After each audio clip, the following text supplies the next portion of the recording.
we have a look at the games now. And first game, it was pretty much over in the first sort of 20 minutes. 20 minutes, 25 minutes. I guess if you're a Roosters fan, you got to say they did well to get as far as they did with the amount of injuries they had. I'm sure they would have wanted to still be playing this week, but I just think that all of the injuries that they picked up over the season just caught up to them that week. You sort of saw the cracks the week before against the Titans, but against a quality side like the Sea Eagles, you just the dam was going to burst, and it did.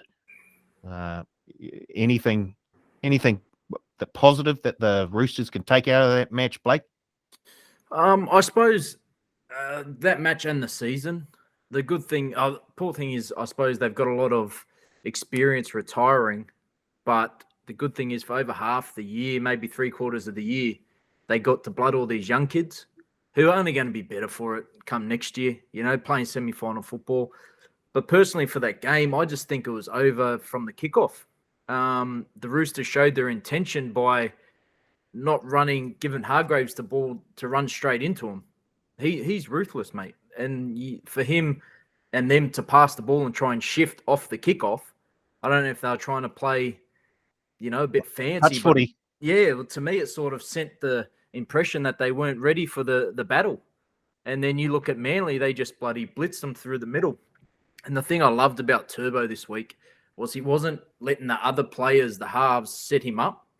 Like a lot of the time you'll see him come in, which is how I've been praising Teddy. He's been jumping on short sides, Turbo, he did on the weekend, as first receiver. And when he gets that ball early and there's 4-on-4 in a line, mate, you can't stop him. And he was just running, brilliantly. He gets his hands on his ball, gets his hand on the ball, and they can't stop him. Mad Monday. Flashing. Carl, bring us back down to earth. How about look at the Seagulls? Oh, yeah. I've been tossing and turning into the Seagulls for the last 3 or 4 weeks now. So they have a great win. You say the greatest team going around, then they lose. You're like, oh, they're pretenders. Then they knock over the Roosters like they did. They were clean in everything they did on the weekend. It was smooth. It looked good. Everything they touched just turned to gold. And the defence was good too, which I think after that Melbourne game, they turned that around.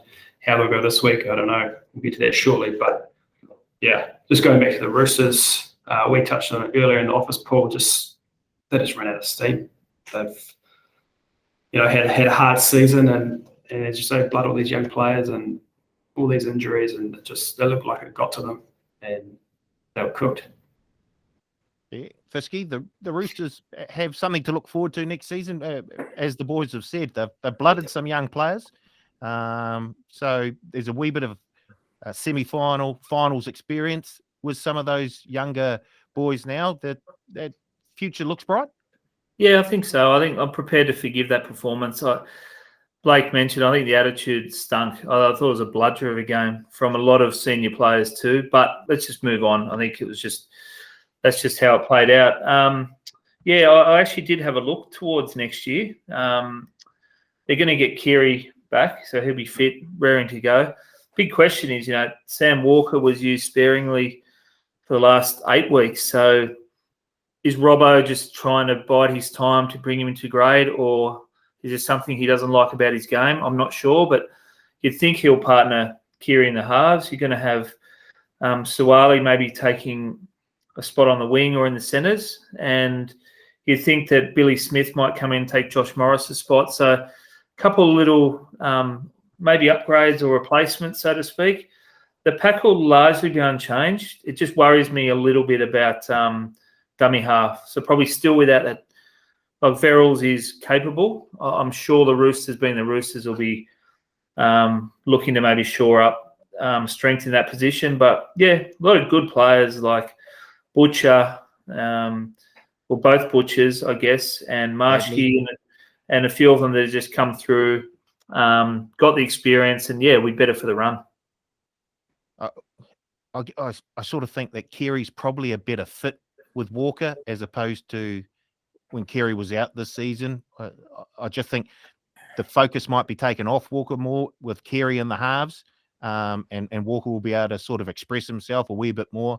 Whereas this season, I think opposition teams were able to sort of pressure him slightly more than what the coaching staff probably would have wanted. And that's why I think he was we saw him coming off the bench later on in the season, I think partly to sort of protect him slightly without like denting his confidence totally by just dropping him altogether. So, yeah, and apologies, I didn't mention Joey Manu, one of the Kiwis' best. So he'll be back obviously in first grade. So yeah, they strengthen up with those players back from injury. Probably, if you ask me, just need a class dummy half, and they're a premiership contender.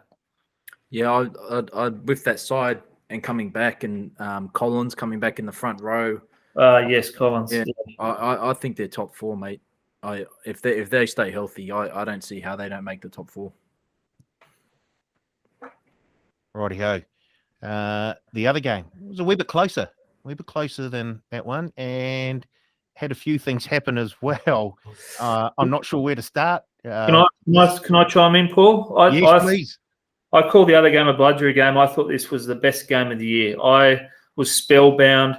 I was with a lot of neutrals watching it who couldn't take their eyes off the TV. I thought it was just peak rugby league. I loved it. I think it was a wonderful game of footy, and you don't necessarily want real low-scoring games every week, but it was just so good to watch. The pressure ebbing and flowing, and we can all have our opinions on the referees and all that. Maybe the better side just won. I'm still not even convinced of that, but I just thought it was a brilliant game of footy.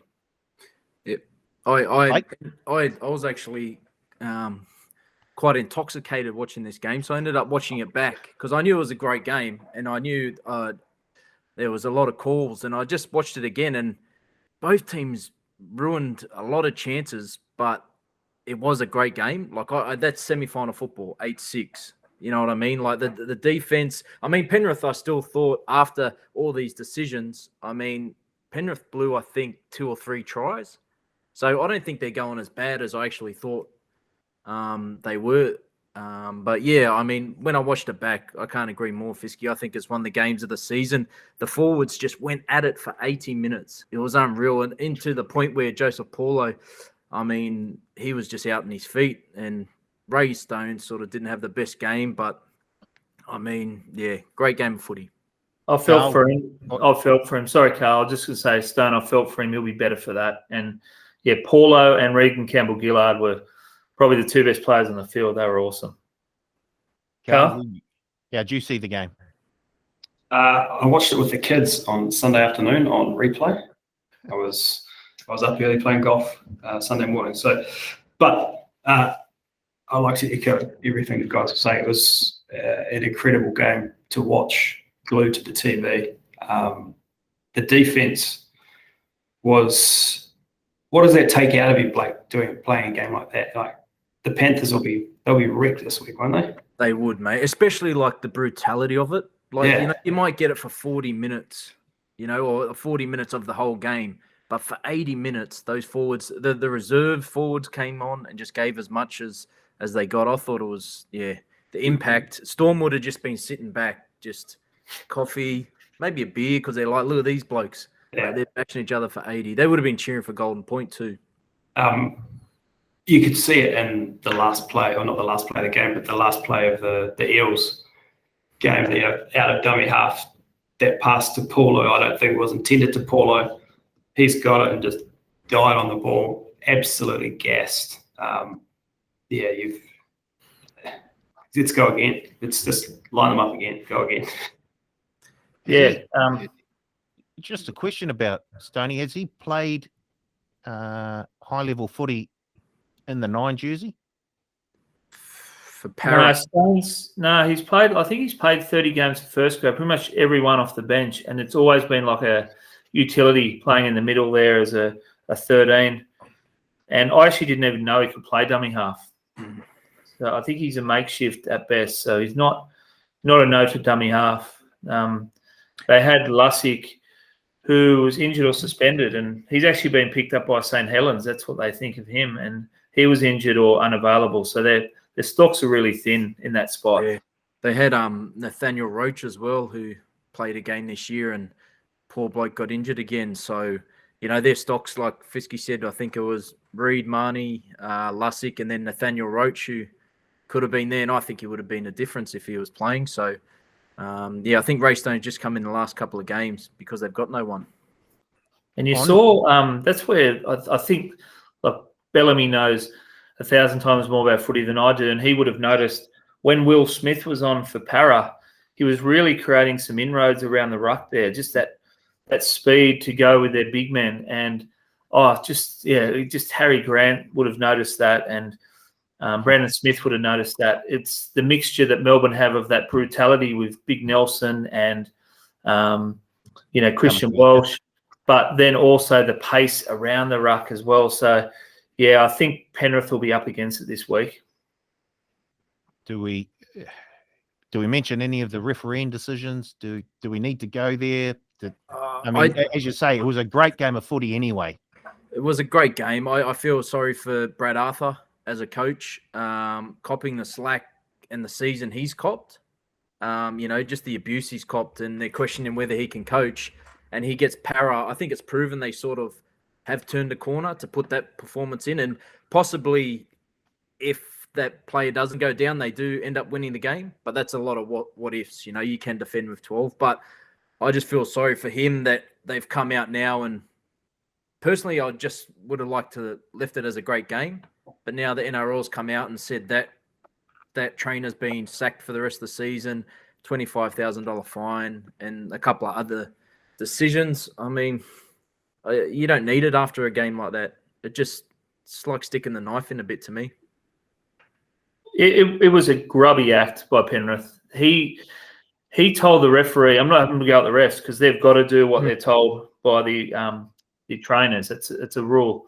He told them to stop play for a serious injury. He wasn't even on the field, the trainer.